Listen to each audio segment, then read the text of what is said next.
कि ये दायित्व है, स्वागत सत्कार होना चाहिए, इसमें कोई दिक्कत नहीं है। पदभार ग्रहण करके जुलूस एक बार निकले, मैं आपत्ति बिल्कुल, मुझे लगता है कि ये राजनीतिक क्षेत्र में जरूरी है, ये होना चाहिए, लेकिन उसके बाद सब गंभीरता से काम में लग जाएंगे।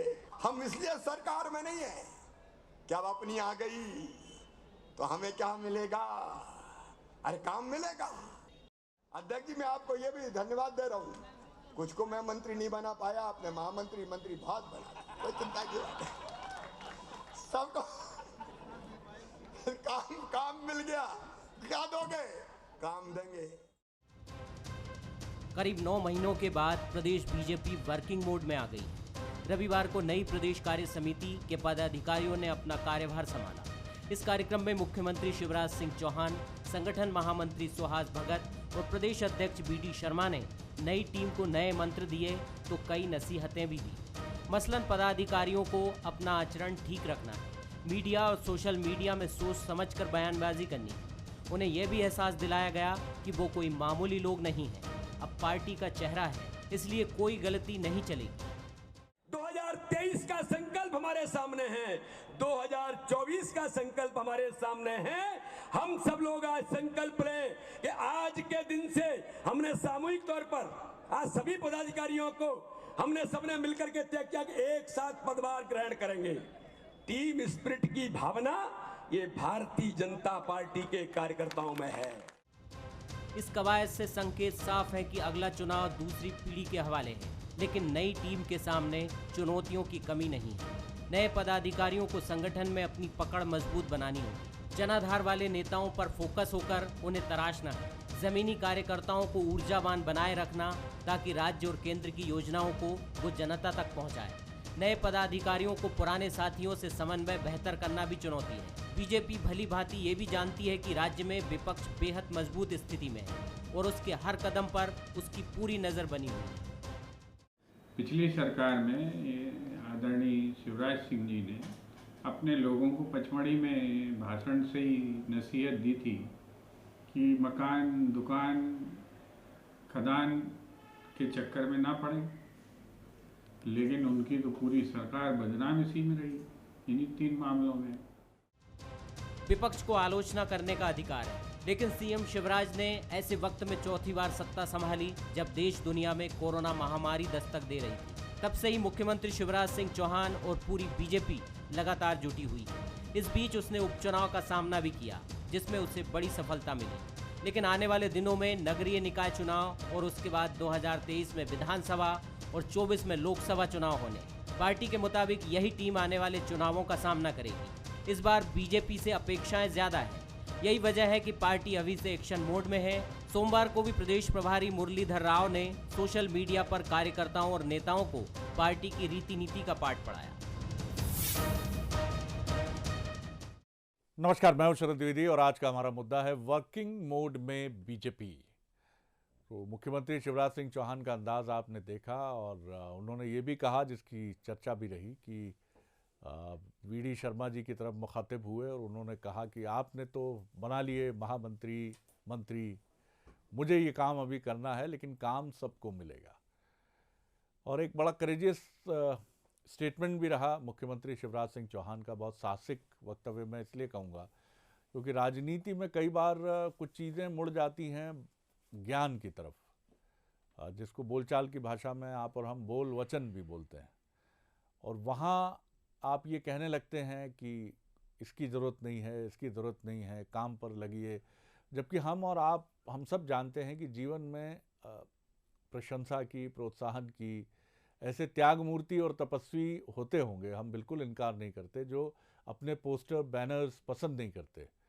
लेकिन जो पहली बार प्रदेश उपाध्यक्ष बना है किसी पार्टी में, या महामंत्री या मंत्री बना है, उसके अगर पोस्टर कहीं लग जाते हैं तो उसका मूड खराब हो जाएगा, सर, ये मैं मानने के लिए कतई तैयार नहीं हूँ। वो ज़रूर उसको अच्छा लगता है जब अखबार में उसकी एक सुंदर सी फ़ोटो के साथ बधाई संदेश और शुभकामना संदेश होते हैं। हाँ, लेकिन इनकी श्रृंखला नहीं होनी चाहिए कि अनवरत ये क्रम चल रहा है, क्योंकि इसी से फिर बहुत सारी चीज़ें पटरी छोड़ती हैं। बीजेपी अब काम की तरफ मुड़ रही है कि बहुत हो गया, लगभग 9-10 महीने हो गए कोविड से लड़ने की तैयारी थी, तो अब टीका भी आ गया है और अब प्रदेश भाजपा अध्यक्ष ने अपनी कार्यकारिणी भी बना ली है और मंत्रिमंडल में तो अब 4 ही स्थान हैं, लेकिन हमें ऐसा लगता है कि मुख्यमंत्री उस दिशा में भी आगे बढ़ेंगे और साथ ही निगम मंडल और भी कुछ उपक्रम ऐसे हो सकते हैं। हमारे पास ऐसी भी सूचना है कि कुछ ऐसे उपक्रमों की भी तैयारी है जिनसे भारतीय जनता पार्टी के कुछ वरिष्ठ नेताओं को उनकी गरिमा और उनकी योग्यता के अनुरूप काम दिया जा सके। तो एक अच्छी कोशिश है कि बीजेपी काम की तरफ बढ़ती हुई नज़र आ रही है, क्योंकि निश्चित तौर पर अब मार्च अप्रैल से इकॉनमी भी ठीक दिशा में आती हुई प्रतीत होगी, ऐसे संकेत हैं। तो सरकारों को, मध्य प्रदेश की सरकार हो, छत्तीसगढ़ की सरकार हो, देश की अलग अलग राज्यों की सरकार हो, उन्हें फोकस करना चाहिए अपने काम पर और चीज़ों को बेहतर तरीके से जनता तक पहुंचाने पर। इसी पर हम बात करेंगे। आज जो मेहमान हमारे साथ हैं उनसे मिल लीजिए। मेरे साथ भोपाल स्टूडियो में है वरिष्ठ पत्रकार, राजनीतिक विश्लेषक संदीप पौराणिक, बहुत स्वागत करता हूं। अब्बास हफीज साहब हैं मेरे साथ, कांग्रेस के युवा नेता और प्रवक्ता, उनका बहुत स्वागत करता हूं। और साथ ही आशीष अग्रवाल जी हैं जो ग्वालियर से हमारे साथ जुड़ रहे हैं, बीजेपी के युवा नेता और स्पोक्स पर्सन, और काफ़ी दिनों बाद ये जोड़ी फिर एक बार साथ नज़र आ रही है, तो अच्छा बौद्धिक विमर्श होगा। तीनों ही मृदु भाषी हैं जो मेहमान हैं हमारे, और मेरे बारे में भी आपकी राय ख़राब नहीं होगी, ऐसा मेरा अनुमान है। तो ठीक है, अच्छा पैनल होगा सर, मज़ा आएगा। हम उम्मीद करते हैं कि चीज़ें बेहतर जाएंगी। सबसे पहले संदीप जी की एक टिप्पणी लेकर मैं आगे बढ़ता हूं। संदीप जी, किस तरह आप देखते हैं बीजेपी अब वर्किंग मोड पर है? मैं नहीं कहूँगा पहले वर्किंग मोड पे नहीं थी, लेकिन सही बात है संगठन कार्यकारिणी गठित हो चुकी है। मुख्यमंत्री जी अपने 2 साथियों को और ले चुके हैं और 30 तक पहुंच गए हैं और 4 की संख्या बची है, तो 4 तो बहुत ही कम संख्या है, तो उनके पास और भी विकल्प खुले हैं जिनका वो इस्तेमाल कर सकते हैं। किस तरह आप देखते हैं बीजेपी की इस वर्किंग मोड, इस कार्यशैली को? शरद जी, बीजेपी वैसे भी हमेशा एक मोड में रहती है, वो तैयारी में रहती है कि चुनाव कभी भी हो जाए, किसी भी समय हो जाए, वो मैदान में उतरने की तैयारी में, यूं कहें कि बाउंड्री पे खड़ी रहती है। बीजेपी में अध्यक्ष नया बना फरवरी में पिछले साल, 10 माह बाद, लगभग 10-11 माह बाद कार्यकारिणी का गठन हो गया। तमाम सवाल उठ रहे थे कि कुछ नेताओं के करीबियों को, गुटों से जुड़े लोगों को, या यूं कहें हम कि जो पट्टाबाद होता है उससे जुड़े लोगों को कार्यकारिणी में जगह मिलेगी। लेकिन बीजेपी ने उन सारी चीज़ों को झुठला दिया है। बीजेपी ने नए चेहरों को सामने लाने की कोशिश की है और अपनी संगठन क्षमता को दिखाने की कोशिश की है। जहां तक शिवराज जी की आप बात कर रहे हैं, तो शिवराज जी एक मजे हुए राजनेता हैं और उसी तरह वो आगे बढ़ रहे हैं। उनकी कोशिश है कि संगठन और सत्ता में एक बेहतर समन्वय हो। यही बात है कि मुख्यमंत्री के तौर पर उन्होंने पार्टी के पदाधिकारियों को संदेश दिया है जी कि आपको पद मिल गया है। वहीं उन लोगों को जो वेटिंग में हैं, उनको भी ये कहा है कि बाकी लोगों को भी मौका मिलेगा और जल्दी मौका मिलेगा। तो कम से कम ये मान के चलना चाहिए कि सत्ता और संगठन दोनों मिलकर एक साथ चलने की कोशिश कर रहे हैं बीजेपी में। बिल्कुल आपने ठीक कहा कि यही एक बेहतर कदम ताल होगी कि जहां सत्ता और संगठन मिलकर चलें। एक छोटी प्रतिक्रिया आशीष जी की निश्चित तौर पर पहले, क्योंकि मसला बीजेपी का है। अब्बास हफीज साहब आज थोड़े रिलैक्स ज़रूर होंगे क्योंकि उन्हें बैटिंग करनी है अपने मुख्य प्रतिद्वंद्वी की बल्लेबाजी पर, लेकिन बात जब आप दूसरे की बल्लेबाजी पर करते हैं तो मसला आपकी बल्लेबाजी पर भी आएगा ही। आशीष जी, क्या कहेंगे आप कि मुख्यमंत्री जी ने थोड़ा सा विनोदी लहजे में भी प्रदेश अध्यक्ष जी की तरफ मुखातिब होकर कहा कि आप तो सब बना चुके, अभी हमको थोड़ा बहुत बनाना है, बना लेंगे, वो काम तो सबको मिलेगा। मतलब ये उन्होंने थोड़ा कहा, लेकिन हम इसको बहुत बांचने की कोशिश कर रहे हैं। उन्होंने बहुत कुछ संकेत, प्रतीक, निहितार्थ उनके वाक्य में है और इसके ज़रिए उन्होंने बात भी कह दी कि आप तो सब किनारे पहुंच गए, अभी मुझे और मशक्क़त करनी है अपनी मंत्रिमंडल की टीम को मुकम्मल, पूरी तरह से मुकम्मल। किस तरह देखते हैं आप? जी आशीष जी। सर नहीं, देखिए, माननीय शिवराज सिंह जी ने जो कहा वो कुछ नया नहीं है। भारतीय जनता पार्टी में मूल सिद्धांत है कि हर काम के लिए कार्यकर्ता और हर कार्यकर्ता के लिए काम। तो निश्चित ही इसी बात को उन्होंने अपने लहजे में दोहराया है कि निश्चित ही उनके पास अभी जो रिक्त स्थान है उनको भी बहुत जल्दी पूरा किया जाएगा। देखिए, सबसे पहले तो इस टीम भाजपा के गठन होने के बाद और पदभार ग्रहण करने तक एक बात तो तय हो गई कि भारतीय जनता पार्टी जो कहती है वो करती है। हम कहते थे कि हमें खेमों में बांट के देखना अतिशयोक्ति होगी, वो हमने साबित कर दिया और इसको लगभग सभी लोगों ने स्वीकार किया। दूसरी बात, हम जो कहते हैं कि एक साधारण सा कार्यकर्ता हमारे यहाँ से निकलकर उच्च पदों पे बैठता है और जब एक आयु हो जाती है, वरिष्ठता का क्रम हो जाता है, तो नए लोगों के लिए स्थान बना देता है। तो ये भी आपने बड़ी भली भांति देख लिया होगा जी। तीसरी चीज जो बहुत अनुसरणीय है वो ये है कि हमारे कार्यकर्ता को हमारे नेतृत्व ने उसकी मूल जड़ तक पहुंचाने का प्रयास किया है कि भारतीय जनता पार्टी राजनीति में पद को पाने के लिए नहीं अपितु दायित्व के निर्वहन के लिए, अपनी विचारधारा के प्रचार एवं प्रसार के लिए है और अपने मूल मंत्र अंत्योदय को पाने के लिए है। तो हमारा जो एक नई टीम है, हमारे महामंत्रीगण, हमारे मंत्रीगण, वो इस बात को तय करें कि वो भारतीय जनता पार्टी की सरकारों की योजनाओं को अंतिम व्यक्ति तक ले जाएंगे और समाज में एक ऐसा आदर्श आचरण का अनुसरण करेंगे ताकि लोग उनको देखें और समझ सकें कि ये भारतीय जनता पार्टी के जनप्रतिनिधि हैं। चलिए बासफी साहब, आपकी क्विक रिएक्शन। मैं शरद जी, सबसे पहले तो बहुत पूरी तरह से आखिरी जो उन्होंने हमारे मित्र ने बात कही उससे सहमत हूं कि इनकी विचारधारा को आगे ले जाने के लिए ये लोग काम करते हैं। तो ये 10 महीने से यही कर रहे हैं, अपनी विचारधारा को सरकार के माध्यम से आगे ले जाने का काम भारतीय जनता पार्टी से बेहतर कोई नहीं कर सकता। जनता ने चुना है आपको मध्य प्रदेश के विकास के लिए, मध्य प्रदेश के विचारों को आगे ले जाने के लिए,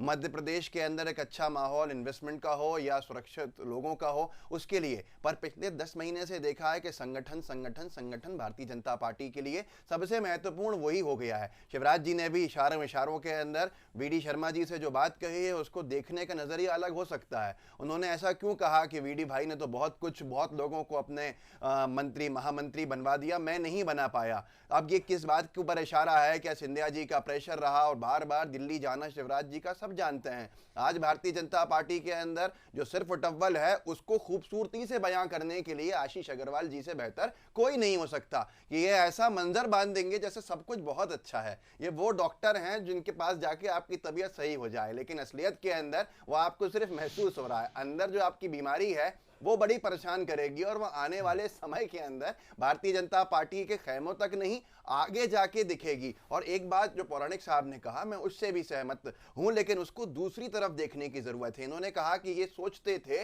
लोग के इसके शिष्य, उसके शिष्य, उस गुट के इस गुट के व्यक्ति एडजस्ट होंगे।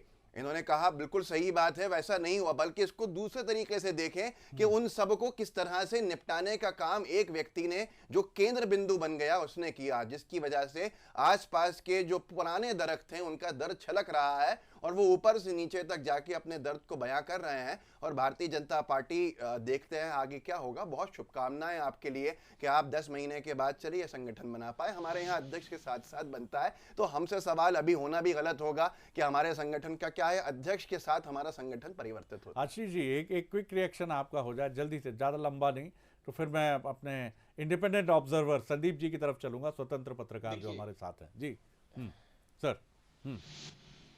जी देखिए, एक तो मैं अपने मित्र को आज जन्मदिन की शुभकामनाएं देना भूल गया, तो मेरी बहुत सारी शुभकामनाएं। हम सभी की शुभकामनाएं, जो भी प्रतिक्रियाएं दी हैं, तो मैं सिर्फ इतना ही कहना चाहूंगा कि जैसी नजर वैसे नजारे, जैसा मन वैसा मंजर। तो निश्चित ही वो अपने संगठन में जो देखते आए हैं उसी चश्मे से भारतीय जनता पार्टी को देखने का प्रयास कर रहे हैं। यहाँ पर ऐसा कुछ भी नहीं है, यहाँ कोई किसी को नहीं निपटाता।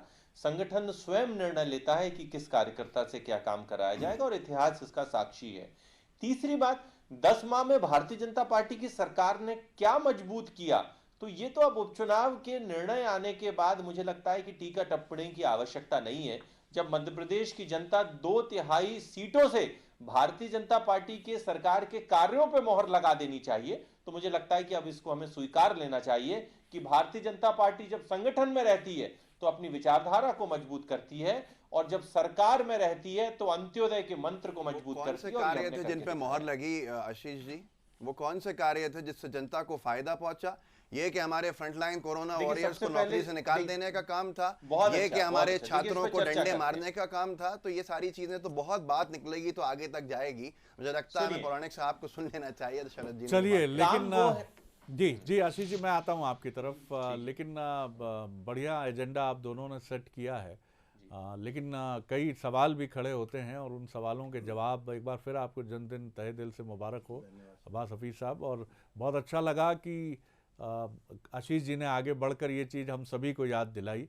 मतलब बहुत बढ़िया जेस्चर है sir. I have no words, बहुत शुक्रिया बहुत आप शब्द नहीं है मेरे पास। अच्छी बात है, ये परंपरा जारी रहे सर। संदीप जी, जो बातें अब तक आई हैं सामने, उसमें ये बात तो साफ है कि जिस तरह की सिचुएशन है, निर्णय वैसे ही है, लेकिन बीजेपी अब काम के एक मॉड्यूल के साथ सामने आने की पूरी तैयारी में है। अगर आप देखें तो नवंबर तक तो मध्य प्रदेश का मुस्तकबिल तय होना था, और वो हुआ कि जब 10 नवंबर को नतीजे हमारे पास थे, उसके बाद ये तस्वीर साफ हुई कि भाई स्थायी एक सरकार के साथ बीजेपी आगे बढ़ेगी, जनादेश है। उसके बाद संगठन की भी तैयारी थी। तो बीजेपी ने कहीं चूक की है, गलती की हो तो बताइएगा, आपकी बीजेपी से बड़ी गलती हुई। और कांग्रेस की जहाँ तक बात है, उसका जवाब मैं अब्बास हफीज साहब से भी लेना चाहूँगा कि कांग्रेस का ये आरोप ज़रूर है कि बीजेपी कर नहीं पा रही है, ये नहीं कर पा रही है, ये मुश्किलें हैं। वो उनका अधिकार है आलोचना का, और वो अनडिस्प्यूटेड है। लेकिन आप हिट विकेट क्यों हो जाते हैं, इसका जवाब मैं उनसे ज़रूर लूँगा, और आप भी इस पर कोई टिप्पणी करना चाहें तो इस पर ज़रूर बताएं। जी शरद जी, कोई भी राजनीतिक दल हो, अपनी विचारधारा की बात हो या उसका एजेंडा हो, उसको लेके आगे चलती है, चाहे कांग्रेस हो या बीजेपी। बीजेपी उसको लेके आगे चल रही है तो उसमें कोई बुराई नहीं है, क्योंकि वो सत्ता में है। अगर मैं ये जो हम समझ पा रहे हैं चूक हो रही है कहीं, तो वो सिंधिया से सामंजस्य स्थापित करने में कहीं ना कहीं दूरी नजर आने लगी है, चाहे संगठन हो चाहे सत्ता हो। ये बात अगर आप सिंधिया का जो पिछला दौरा हुआ है 2 दिन पहले का ग्वालियर का, तो उसमें ये चीज़ आप देख सकते हैं कि दूरियां बहुत बढ़ने लगी हैं। और अगर इसको बीजेपी ने समय रहते नहीं संभाला तो ये दूरी अगर खाई में भी बदल जाए तो अचरज नहीं होगा। संगठन के लिए और सत्ता के लिए, दोनों के लिए इस समय सिंधिया को संभालना, उनको संतुष्ट करना एक बड़ी चुनौती है। इसमें जितनी देर करेंगे उतना ही असंतोष या उनके जो समर्थक हैं उनकी दूरियां बढ़ती जाएंगी संगठन से जुड़े। संदीप जी, लेकिन इसकी वजह क्या हो सकती है? अब तक जो कुछ भी सिंधिया जी की तरफ से, क्योंकि खुलकर कोई बात इस तरह की सामने नहीं आती है कि जिससे हम कोई ये पॉइंट ड्रॉ कर सके। संगठन की जो बात है तो संगठन में ये अपेक्षित था ही कि बड़ी संख्या में सिंधिया जी के समर्थकों का समायोजन इस पहली सूची में एडजस्टमेंट में तो संभव नहीं दिखता है। आगे जाके कुछ चीज़ें और किस रूप में सामने आती हैं वो देखा जाएगा। कैबिनेट की जहाँ तक बात है तो जो जितना यथा योग्य सम्मान है वो सबका बरकरार है। कहाँ आपको लग रहा है कि कुछ कम्युनिकेशन गैप दिख रहा है आपको? देखिए शरद जी, बीजेपी का संगठन ऐसा है कि जो बाहर से आए हुए लोगों को अपने में कभी समाहित नहीं करता। ये बीजेपी की कार्यशैली है। वो ठीक है कि संगठन में समाहित नहीं हुआ, लेकिन सत्ता में हिस्सेदारी बहुत बड़े पैमाने पर चाह रहा है सिंधिया का गुट, या सिंधिया के साथ जो लोग आए थे। 10 महीने हो गए हैं, कितने लोगों को समायोजित किया गया? उनके हिस्से के 3 लोग चुनाव हार गए हैं, उसके बदले भी लोग समायोजित नहीं किए गए हैं। इस बात को लेकर सिंधिया और सिंधिया के करीबियों में ये चर्चाएं भी हैं और वो बात भी उठा रहे हैं। हाँ, ये बात सही है कि सत्तानों ने इस बात के लिए कहा है कि अगला जो विस्तार होगा निगम मंडल वगैरह का, उसे समायोजित किया जाएगा। लेकिन मैं जो एक अनुभव कर रहा हूं कि अगर इसमें देरी होती है तो इसका नुकसान कहीं ना कहीं बीजेपी के लिए ग्वालियर चंबल इलाके में हो सकता है। चलिए, इस पर मैं बात करूंगा आशीष जी से भी। अब्बास हफीज साहब, एक तो पहली यही है कि अब वो हेड विकेट वाला सिलसिला ख़त्म हो और आप आगे बढ़कर फ्रंट फुट पर बल्लेबाजी करते हुए कांग्रेस नज़र आए। जिन मसलों को अब तक आप सड़क पर उस तरह से नहीं उठाते रहे हैं, जिनकी बात उठती रही, आप उनको पूरी ताकत से उठाएं। और सबसे बड़ी चीज़ जो जिम्मेदारी जनता ने आपको दी है और भारी भरकम बहुमत से आपको भी मिली है कि 90+ का विधायकों की संख्या मध्य प्रदेश विधानसभा में बड़ी अपीलिंग है और बड़ी डिमांडिंग भी है और बड़ी प्रेशर डालने वाली भी है। वो भी भूमिका आपकी नज़र आए? देखिए शरद जी, पहले तो पिछले कई महीनों में तो कोरोना वायरस का जिस तरह से संक्रमण फैलता गया, हमने अपनी सत्ता को छोड़ दिया। लगे लॉकडाउन देश में हो नहीं पा रहा था। जब तक भाजपा को सत्ता नहीं मिल रही थी, हमने सत्ता छोड़ी, अगले दिन लॉकडाउन हो गया और देश के एक बड़े वर्ग को बचाने के अंदर सब लोग कामयाब हो गए। अब यहाँ पर आगे आने वाले समय में जैसे जैसे आगे वक्त बढ़ा, हमने पूरे नियमों का पालन करते हुए अपने प्रदर्शन भी किए जगह जगह। अभी आप देखिए, किसान आंदोलन को लेके पूरे ज़िला मुख्यालयों के ऊपर प्रदर्शन हुआ। हमारा जो सरकार से सवाल पूछने थे, हमको उन सवालों से भी वंचित रख दिया। हमें जनता से जुड़े सवाल पूछने थे, विधानसभा का सत्र नहीं होने दिया। वहीं पर दूसरी विधानसभाओं में प्रदेश राज्यों के अंदर विधानसभाएं चली, सत्र चले। हम 2-3 दिन का सत्र मांगते थे, वो भी नहीं दिया। हमने, कमलनाथ जी ने यह भी कहा कि चलिए ठीक है, विधानसभा मत बुलाइए, मंत्रियों की समितियां बना के एक नई पहल की शुरुआत कीजिए। एक नई पहल करते हैं कि उसमें सवाल सवाल जवाब होते रहेंगे, वो भी नहीं किया। ये कहा गया कि आप जिम्मेदारी लेते हैं। भाई विपक्ष का नेता कहे जिम्मेदारी ले सकता है? जिम्मेदारी का काम तो अध्यक्ष का होता है। प्रोटेम स्पीकर हो, जो भी हो, विधानसभा की कार्यवाही जिस तरह से चल रही है सबने देखा है कि अध्यक्ष जिनको बनाया हुआ है वो अपनी राजनीति चमकाने में किधर उधर जो भी करता है सबने देखी वो चीज़ भी। तो ना तो अध्यक्ष एक निष्पक्ष आज पद पे बैठ पा रहा है, क्योंकि अब प्रोटेम स्पीकर के क्या नियम है, क्या कानून है, ये वक्त की बात है। आने वाले समय के अंदर जनता अपने आप में महसूस करेगी कि भारतीय जनता पार्टी, जैसा आशीष जी कह रहे थे कि सत्ता में आने के बाद अंत्योदय ये सारे काम ये करते हैं, लेकिन भारतीय जनता पार्टी ने सिर्फ बंटवारे के चलते जिले के प्रभारी मंत्री नहीं दिए। एक हफ्ते पहले भी हमने यही चर्चा यहाँ पर की थी, आज भी मैं यही कह रहा हूँ। लेकिन अपने संगठन के मंत्री बनाने के अंदर ठीक है वो प्राथमिकता थी, जनता से जुड़े मुद्दों की प्राथमिकता नहीं है। अब एक आखिरी बात यह है मेरी कि भारतीय जनता पार्टी से हमारी अपेक्षाएं नहीं होनी चाहिए, ये उनका आंतरिक विषय है। क्योंकि देखिए ये प्रमाणित होता है, सिंधिया जैसे बात चल रही थी, पौराणिक साहब ने कहा कि सत्ता संगठन में इतनी आसानी से लेना और सारी चीजें, सिंधिया जी का कोई एडजस्ट होने नहीं वाला था, क्योंकि वो सत्ता का एडजस्टमेंट साफ दिखता है, सेटलमेंट। क्या आपने सत्ता दिलवाई है गलत तरीके से, आप सत्ता के भागीदार हो। संगठन हमारा है, आप सत्ता से रहोगे, संगठन में नहीं रहोगे। ये सारी चीजें अपनी जगह हैं, पर आज आपको मध्य प्रदेश की सेवा करनी चाहिए। संगठन तो आपका मजबूत है ही, वैसे कौन कह रहा है। संदीप जी, मैं छोटी टिप्पणी कुछ सेकंड से आप, क्या आपको लगता है कांग्रेस अभी भी उन पारंपरिक टूल्स में ही बहुत ज़्यादा फोकस कर रही है कि सिंधिया फैक्टर, समायोजन ठीक नहीं है, जो जिम्मेदारियां थी वो नहीं कर पाए हैं? क्या कुछ मैं अपेक्षा करता हूं कि मैं समझता हूं कि अब्बास हफीज साहब यहाँ कांग्रेस के संगठन से जुड़े मसलों पर खुलकर राय रखेंगे, ये अपेक्षा हम नहीं कर सकते हैं। लेकिन कांग्रेस को जिस तरह का हमलावर होने की जरूरत है तमाम बिंदु, इस पर एक छोटी सी आपकी टिप्पणी। शरद जी, बड़ी सीधी सी बात है, कोई भी राजनीतिक दल हो, सामने वाला राजनीतिक दल अगर बेहतर काम करता है तो उससे हमें सीख लेनी चाहिए, क्योंकि हम जब सीखते हैं तब आगे बढ़ते हैं। कांग्रेस की सबसे बड़ी समस्या है कि उसके पास बीते 4 दशक से जो चेहरे हैं वो लगातार चले आ रहे हैं। बदलाव हर आदमी चाहता है, नए चेहरों को देखना चाहता है। बीजेपी अगर कांग्रेस अगर पुराने चेहरों को लेकर ही आगे बढ़ेगी तो हम नई ऊर्जा की कल्पना नहीं कर सकते। अब्बास हफीज साहब यहाँ बैठे हैं, वो एक ऊर्जावान चेहरा है। अब ये तो साहब हम तो नहीं सलाह दे सकते कि इनके बारे में कोई बढ़िया फैसला हो, और भी चमकदार चेहरे हैं। और आप जब तक आजमाएंगे नहीं, जैसा वीडी शर्मा साहब ने किया है कि एक नई कार्यकारिणी गठित की है जिसमें बड़ी संख्या में नए चेहरे हैं, उनकी काबिलियत को लेकर आप बात कर सकते हैं, ये आपका अधिकार है, मीडिया का अधिकार है, विपक्ष का अधिकार है, खुद बीजेपी का अधिकार है। लेकिन ये भी कोई बात नहीं है कि आशीष जी को उधर बीजेपी में जगह ना मिले और यहाँ इनको जगह ना मिले और आप यही मानकर चलिए कि नहीं साहब यही चलेगा। आशीष जी कम से कम इस वक्त ये सोचकर तो उम्मीद पे हैं, आशान्वित हैं कि चलो साहब कार्यकारिणी नई है, कल आशीष जी भी होंगे बीजेपी में। आशीष जी, आपका कमेंट, आपने अपने विद्वान मित्र की बातें भी सुनी है सब। जी जी जी।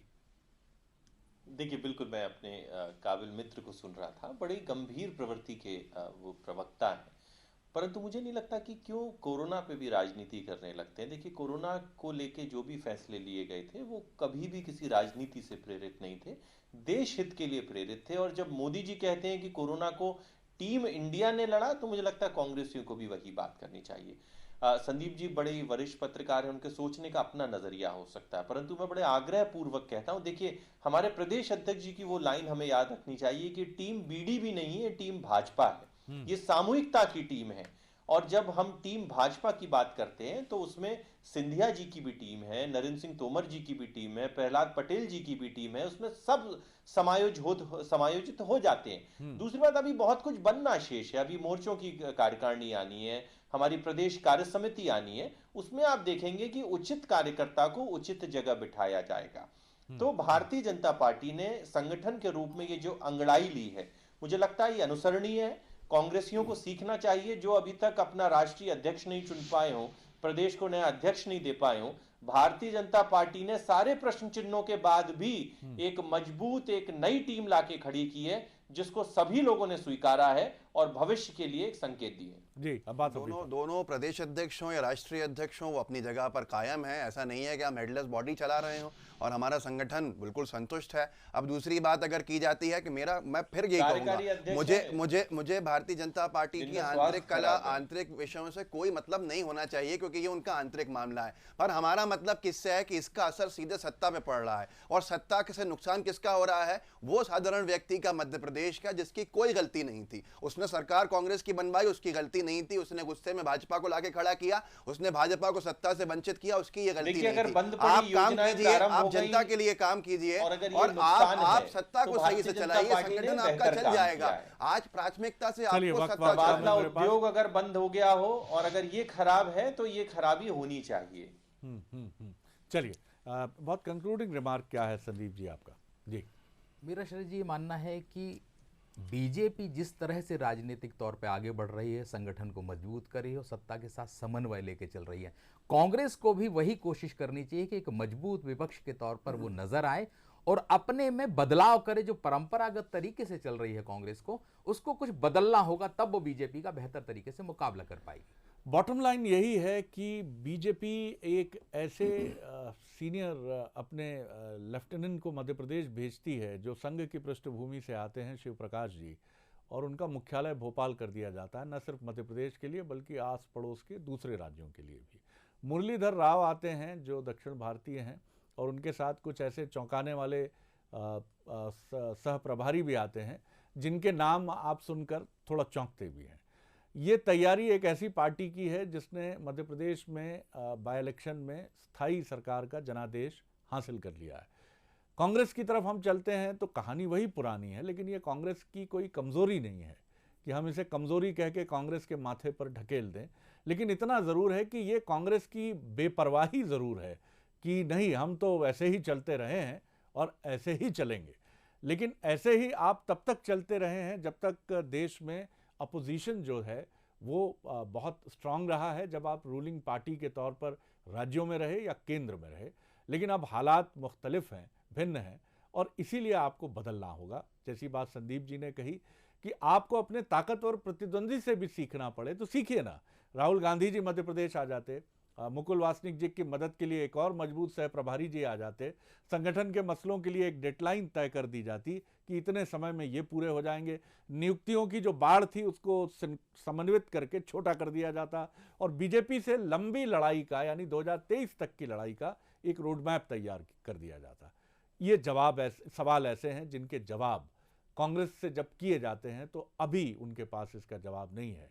आगे होना चाहिए, ये बहुत ज़रूरी है क्योंकि वो मुख्य विपक्षी दल है और हम उम्मीद करेंगे कि कांग्रेस लौटना चाहिए, उसे बाउंस बैक करना चाहिए विपक्ष के तौर पर, जिससे मध्य प्रदेश का सम्रांगण जो 2018 में बहुत रोचक रहा और 2020 नवंबर में तक भी बहुत रोचक रहा, उसकी रोचकता बनी रहे। इसके लिए शुभकामनाएं आपको भी और